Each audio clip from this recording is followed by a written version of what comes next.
ఈ రోజుల్లో చాలా మంది పెట్టుబడుల మీద ఆసక్తి చూపిస్తున్నారు.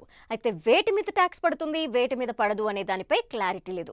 ఈ రోజు మనం భర్త తన భార్యకి డబ్బులు ఇస్తే ఆమె వాటిని పెట్టుబడి పెడితే ఆ వచ్చే డబ్బులపై ట్యాక్స్ పడుతుందా లేదా అనేది చూద్దాం. ఒకవేళ భార్య పెట్టుబడిపై పన్ను పడితే అది ఎవరికి వర్తిస్తుంది? ఖర్చు పెట్టిన వారికా లేదా డబ్బులు ఇచ్చిన వాళ్ళకా? ఎవరు బాధ్యత వహిస్తారు అనేది తెలుసుకుందాం. దంపతుల్లో చాలా మంది భర్తలు తరచుగా తమ భార్యలకి ఇచ్చే డబ్బు గిఫ్ట్ అని, పన్ను మినహాయింపుగా భావిస్తారు. అయితే ఇందులో కొద్దిగా మాత్రమే నిజం. ఆదాయపు పన్ను చట్టంలోని సెక్షన్ 56 ఆఫ్ 2 సబ్ క్లాజ్ 7 ప్రకారం వారి భార్యలకిచ్చే బహుమతులు వారి ఆదాయపు పన్ను రిటర్న్లపై పన్ను నుంచి మినహాయింపు పొందుతాయి. అయితే భార్య ఆ డబ్బుని వేరే చోట పెట్టుబడి పెడితే ఆ పెట్టుబడిపై వచ్చే రాబడిపై పన్ను పడుతుంది. ఆదాయపు పన్ను శాఖ ఆ రాబడిని భర్త ఆదాయంలో భాగంగా పరిగణిస్తుంది. సెక్షన్ 64 ఆఫ్ 1 సబ్ క్లాజ్ 4 ప్రకారం అది భర్త ఆదాయంలోకే వస్తుంది.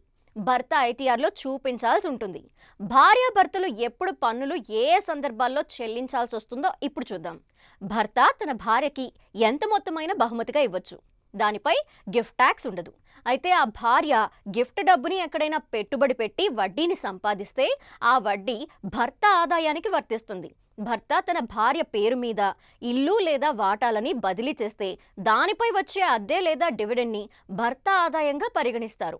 ఇంటి ఖర్చుల నుంచి ఆదా చేసిన డబ్బుని పెట్టుబడి పెట్టడం ద్వారా వచ్చే రాబడిని భార్య సొంత ఆదాయంగా పరిగణిస్తారు.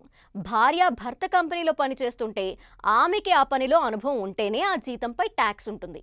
భర్త బహుమతిగా ఇచ్చిన ఆస్తిని అమ్మటం ద్వారా భార్య లాభం పొందితే ఆ లాభం భర్త పన్ను రిటర్న్లో చూపించాలి.